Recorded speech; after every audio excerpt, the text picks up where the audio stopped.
Hello, ഇന്ന് നമുക്കൊരു വാട്ടയിറ്റിൻ്റെ കാണാം.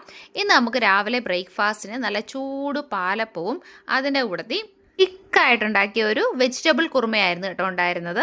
പിന്നെ കുറച്ച് കഴിഞ്ഞപ്പോഴത്തേക്ക് ഒരു നീലം മാങ്ങ ഉണ്ടല്ലോ, നല്ല മധുരമുള്ള മാങ്ങ, അത് കട്ട് ചെയ്തിട്ട് കഴിച്ചിട്ടുണ്ടായിരുന്നു കേട്ടോ. നല്ല അടിപൊളി മധുരമായിരുന്നു.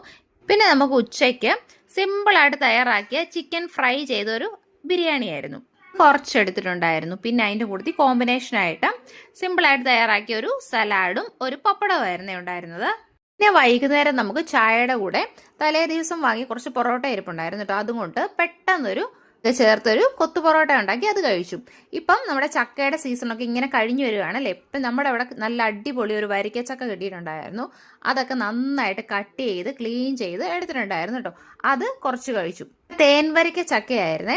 ഈ ചക്ക വെച്ച് നമുക്ക് ഒത്തിരി റെസിപ്പീസും ഒക്കെ തയ്യാറാക്കാം. ഞങ്ങൾ ഇതുകൊണ്ട് ഒരു ഷെയ്ക്ക് തയ്യാറാക്കിയായിരുന്നു. ചക്കയും പാലും അതുപോലെ തന്നെ നട്ട്സും ഒക്കെ ചേർത്ത് എളുപ്പത്തിൽ നമുക്ക് തയ്യാറാക്കാം. കുറച്ച് നല്ല തിക്കായിട്ട് ഇത് കിട്ടുകയും ചെയ്യും. ഐസ്ക്രീം പോലെ കോരി കഴിക്കാൻ പറ്റും.